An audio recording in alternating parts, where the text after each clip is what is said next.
Have you ever felt like something inside you is whispering, no, screaming, but you're not quite listening? Carl Jung believed the unconscious is not merely a shadowy basement of buried trauma, but a vast, intelligent force that speaks to us constantly. It's the dream that doesn't make sense but lingers all day. It's the strange déjà vu that leaves your heart racing. And the truth is, the unconscious never stops talking. It's you who stopped listening. Jung once said, "What you resist not only persists but will grow in size. When you repress your unconscious, you're not silencing it, you're feeding it.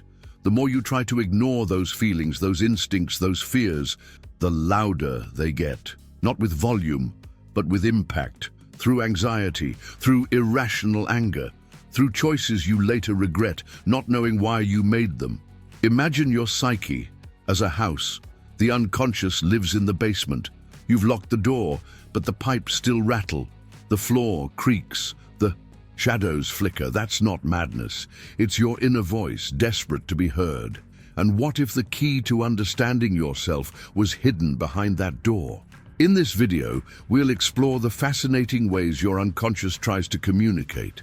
Because once you start listening, even the most terrifying parts of yourself begin to make sense. And that, Jung believed, is the beginning of real transformation. Have you ever hated someone for reasons you can't explain, or judged someone fiercely, only to realize, deep down, that they remind you of yourself? Welcome to what Jung called the shadow. It's not science fiction, it's psychological fact. And it's one of the most misunderstood forces within the human mind. The shadow is everything you've rejected about yourself, every impulse you were taught to hide, every part of you deemed unacceptable. You pushed it down, you disowned it, but you didn't destroy it. It waits in the dark corners of your psyche, showing up in ways you don't recognize yet feel completely. Think about road rage, online hate, sudden outbursts. They're not just reactions, they're projections. You're not angry at them, you're angry at the reflection they offer of your denied self. This is why Jung warned, until you make the unconscious conscious, it will direct your life, and you will call it fate. We'll uncover stories of real people who battled their shadow, and what happened when they finally faced it. Because embracing your shadow isn't weakness. It's the bravest thing you can do. And if you don't, well, your shadow will live your life for you. Why do we dream? It's one of humanity's oldest questions. But Jung didn't see dreams as random images or meaningless brain noise. He saw them as letters from the unconscious, carefully crafted messages written in symbols and metaphors. And when you ignore them, you're ignoring the deepest truths about yourself. Every night, your psyche opens a portal. Through that portal, it sends warnings, yearnings, unresolved conflicts, and sometimes profound insight. But because the dream world speaks a different language, one of archetypes and emotion, we shrug it off. That was weird, we say. But what if your dream was telling you what your waking self refuses to hear? Jung believed dreams are compensatory. If your conscious mind is out of balance, your dreams try to restore equilibrium. If you see yourself as strong and invulnerable, your dreams might show you weak, hunted, scared, not to shame you, but to bring you into wholeness. In this section, we'll dive into the symbolic language of dreams and what it means to finally listen, because sometimes the dream you keep having isn't just a dream, it's your soul crying out for you to return home. Imagine entering a labyrinth, not a physical one, but a mental maze made of forgotten memories, unspoken fears, and the voices of your childhood echoing in silence.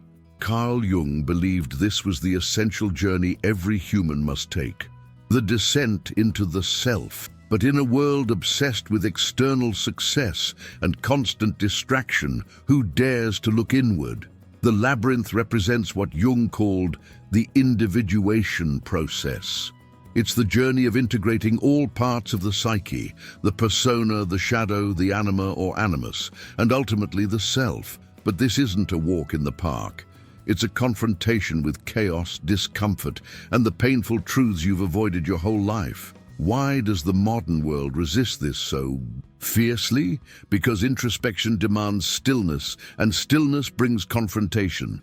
With every pause, every silence, the unconscious knocks louder, but we drown it in scrolling, binge-watching, and busyness. The labyrinth waits patiently, but few ever enter.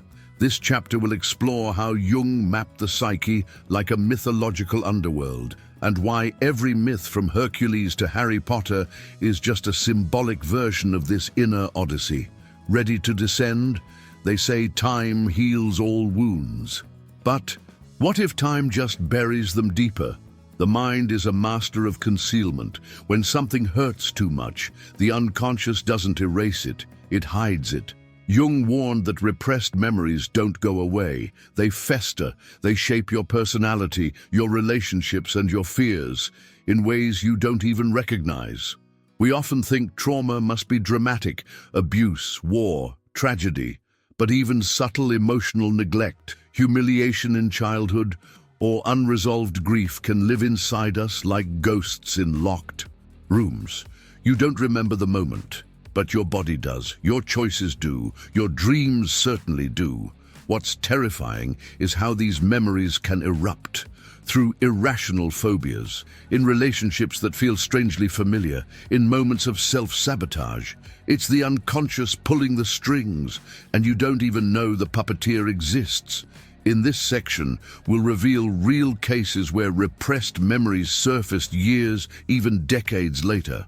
We'll discuss Jung's insights on how to safely uncover and integrate these fragments, because when the past hides, the present suffers, but when it's brought to light, healing can begin. Who are you when no one's watching?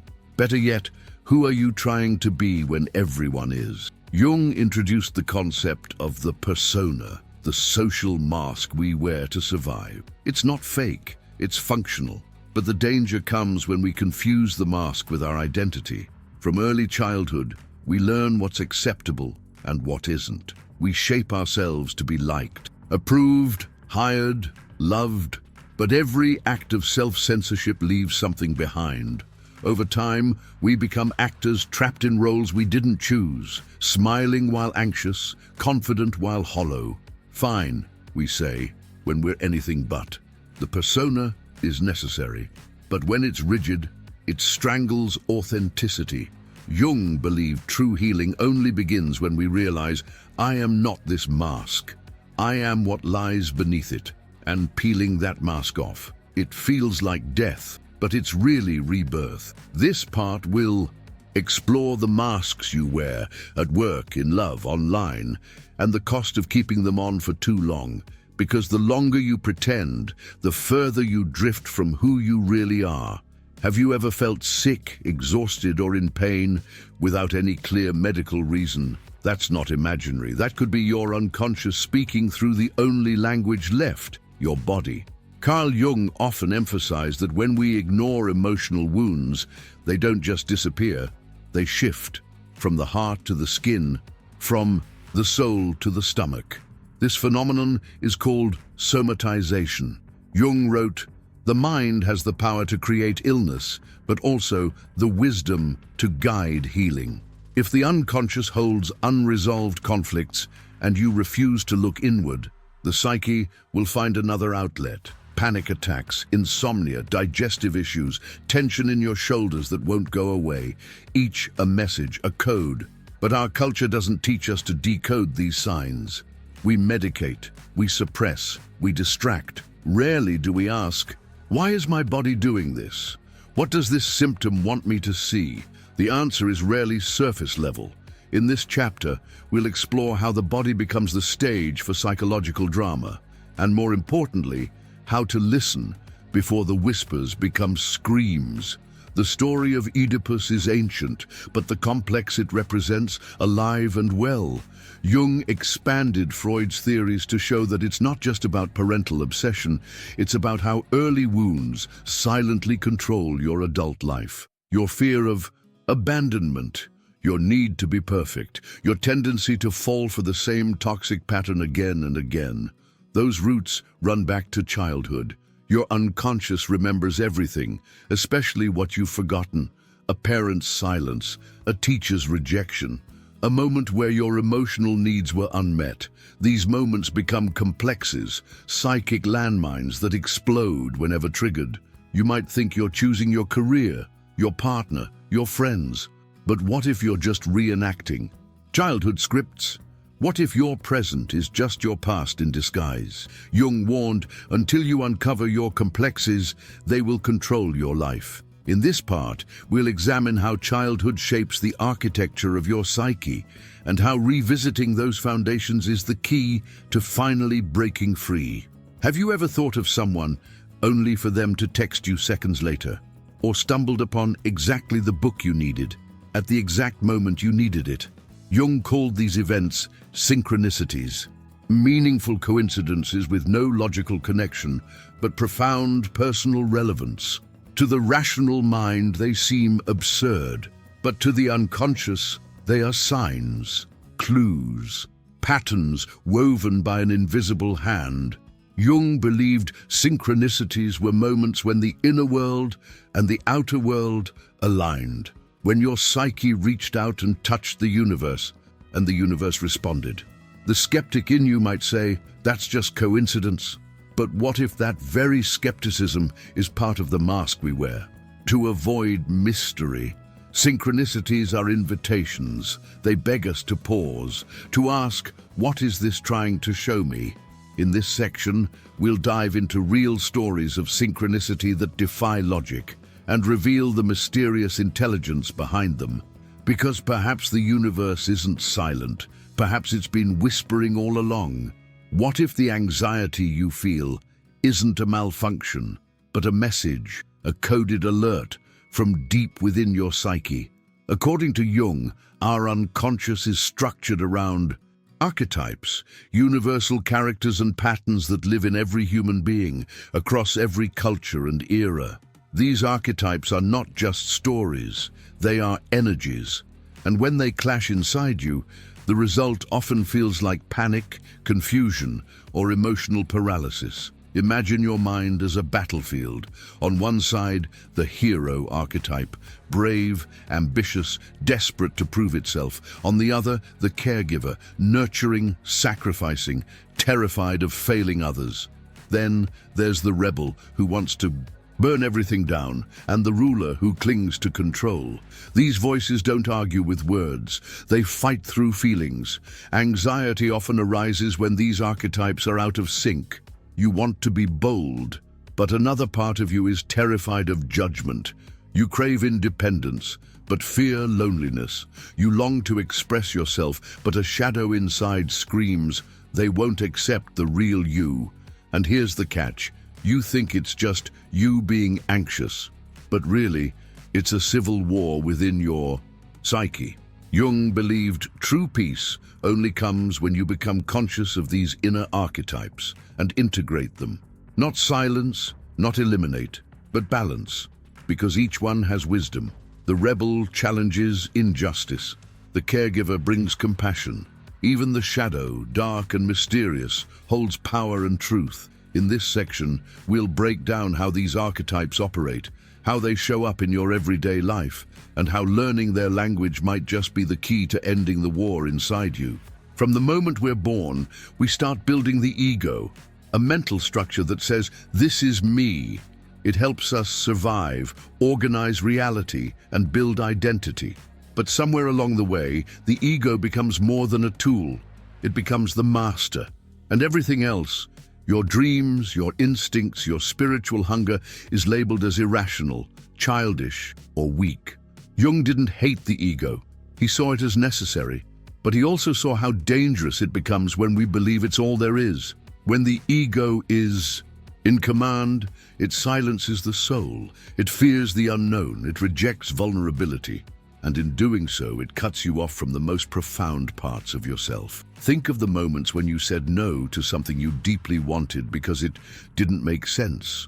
Or when you buried your grief because it wasn't productive. That's not reason, that's ego defense. And each time your soul retreats further into silence. But the soul doesn't disappear.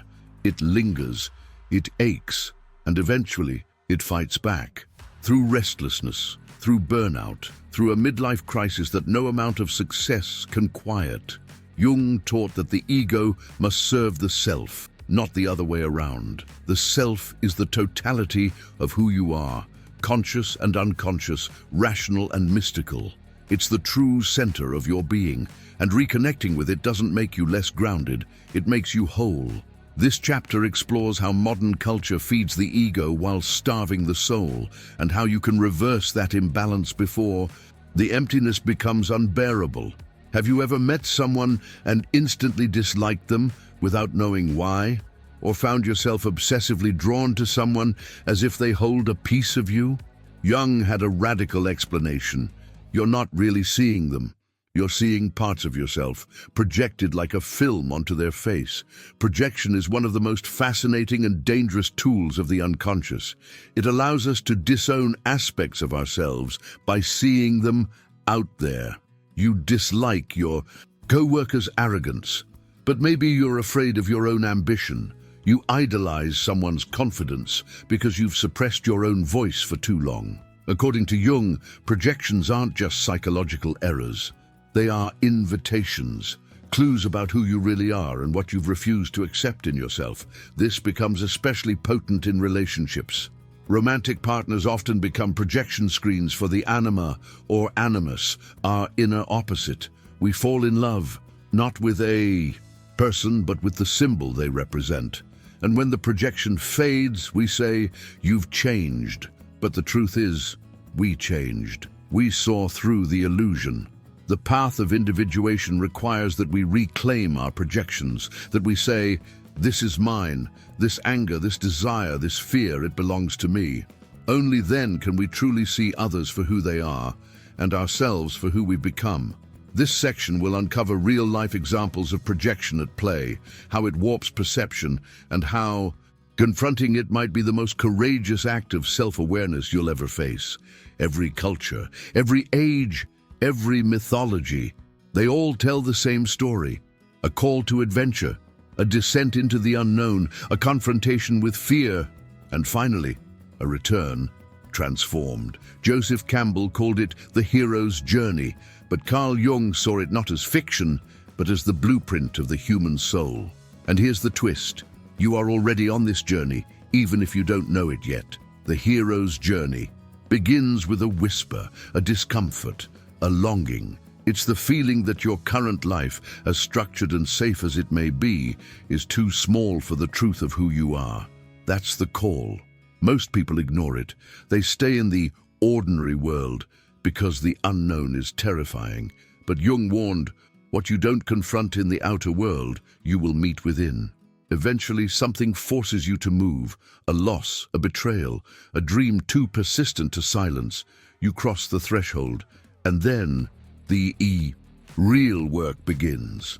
The trials on this journey aren't dragons or monsters. They are shadows, complexes, wounds from childhood that refuse to heal without attention. You meet mentors, some external, others emerging from deep inside you. You face the abyss, the moment where everything familiar dies. And if you survive that, you emerge with the elixir, the gift that only you can bring to the world. But here's the part modern life doesn't tell you. This journey isn't optional. If you refuse the call, the unconscious doesn't stop. It simply turns inward, into anxiety, stagnation, depression. The adventure becomes an illness. In this section, we'll map out how your life fits within this ancient story structure, and why, once you recognize the pattern, you can step into your true power, not as a victim of fate, but as the author of your myth.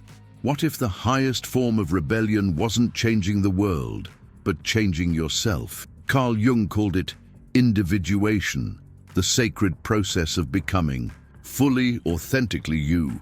Not the version society prefers, not the mask you wear, but the deep, integrated self that contains all your contradictions, wounds, and gifts in one living whole. Individuation isn't self-improvement, it's self-confrontation.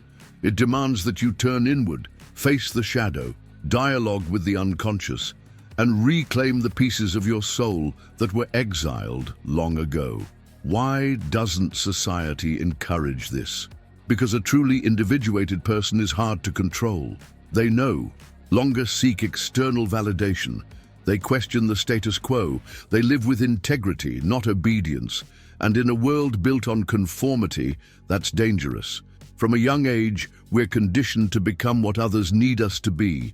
Parents, schools, religions, systems, all shaping us to fit a mold. But the soul resists, quietly at first, then violently, through crisis, rebellion, breakdown. Jung believed those moments of collapse are not signs of failure, they are invitations to individuate. The process is painful. You lose friends. You question everything. You shed identities like snakeskin. But what emerges is something rare, a human being who belongs to themselves. In this part, we'll explore stories of individuation, from real people and mythological symbols, and what it means to finally live a life that is yours. Because the world doesn't need more obedient replicas. It needs awakened individuals. What if the person you've been searching for your whole life is you? Behind every ambition, every relationship, every struggle is a yearning to come home to yourself. But that home isn't built with logic or routine. It's found through dissent, through loss, through an ego death so profound that everything false burns away, leaving only what's true. This is the final stage of Jung's psychological journey. Reunion with the self. Not the self with a lowercase s, the one tied to your job, your looks, your roles, but the self, the center of the psyche, the totality of who you are. Conscious and unconscious, light and shadow, masculine and feminine, wounded and wise. Reuniting with the self often begins with destruction. The life you built starts to crumble. What once fulfilled you now feels hollow. You begin to question your path, your identity, your very reality. This is the dark night of the soul, and though it feels like death, it's actually the beginning of rebirth. Jung warned that this awakening is not romantic. It's terrifying, because to meet the self, you must relinquish the illusion of control. You must feel what you've never dared to feel, love what you've been taught to hate, embrace the parts of you that make no sense, yet hold all the power. But once you cross that threshold, something shifts. Life stops being a problem to solve and becomes a mystery to live. You move with deeper purpose. You attract different people. You see the world not through fear, but through connection. This final chapter is not just a conclusion. It's a beginning, a call to return, not to who you were, but to who you've always been beneath the noise. Because in the end, the most radical act you can commit is to become yourself, fully, fearlessly, and finally. As we reach the culmination of this profound exploration into the depths of the human psyche and the intricate workings of the unconscious mind, it's essential to pause and reflect on the journey we've undertaken together. We've delved into the theories of Carl Jung, examining the shadows that lurk within us, the archetypes that shape our behaviors, and the silent whispers of our dreams that often go unheard. This introspective voyage has not only illuminated the complexities of our inner world, but has also highlighted the universal quest for meaning, purpose, and connection. Throughout this journey, we've recognized that the unconscious mind is not merely a repository of repressed memories or hidden desires, but a dynamic and integral part of our being. It communicates with us through symbols, dreams, and intuitions, guiding us towards self-realization and wholeness. Jung's concept of individuation emphasizes the importance of integrating these unconscious elements into our conscious awareness, fostering a harmonious balance between our inner and outer worlds. In embracing this process, we confront the shadows within us, the fears, insecurities, and unresolved conflicts that hinder our growth. By acknowledging and integrating these aspects, we pave the way for personal transformation and a deeper understanding of ourselves and others. This journey is not without its challenges, but it is through facing these internal struggles that we emerge stronger, more compassionate, and more attuned to the richness of the human experience. As we consider the broader implications of this exploration, it's impossible to ignore the profound interconnectedness of all individuals. Our shared experiences, emotions, and aspirations bind us together, transcending cultural, social, and personal boundaries. In recognizing this unity, we are reminded of the inherent value and dignity of every human life. This realization brings us to a pivotal point, a moment of introspection that extends beyond psychological understanding and ventures into the realm of spiritual contemplation. The quest for self-awareness and meaning often leads us to ponder the greater questions of existence, purpose, and the nature of love. In this context, we encounter a timeless truth that has resonated through the ages, the boundless and unconditional love that transcends human comprehension. This love is not confined to psychological constructs or philosophical musings, but is embodied in the profound message found in the Gospel of John. For God so loved the world that he gave his only begotten Son, that whoever believes in him should not perish, but have everlasting life. This verse encapsulates the essence of divine love, a love so immense that it offers redemption and eternal life to all who embrace it. It's an invitation to experience a transformative relationship that transcends the limitations of our human understanding and offers a path to spiritual fulfillment. In the spirit of this message, I extend a heartfelt invitation to you, dear viewer.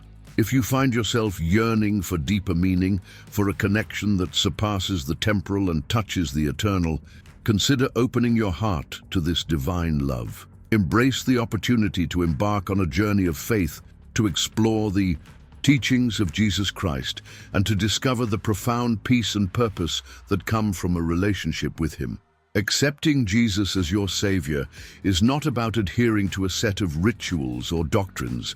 It's about entering into a personal and transformative relationship with the one who knows you intimately and loves you unconditionally.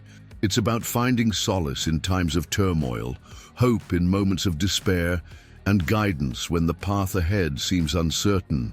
If this message resonates with you, I encourage you to take a moment to reflect, to seek, and to open your heart to the possibility of a life enriched by faith and love. Reach out to a local community of believers, engage in conversations, and explore the teachings that have inspired countless individuals throughout history. Before we conclude, I invite you to engage with this content further. If you found value in this exploration, please consider liking this video and subscribing to our channel. Your support enables us to continue creating meaningful content that delves into the depths of the human experience and beyond. Share your thoughts, reflections, or questions in the comments below. We welcome your insights and look forward to fostering a community of thoughtful and compassionate individuals. Thank you for joining us on this journey. May you find peace, purpose, and profound love as you continue to explore the vast landscapes of the mind and spirit.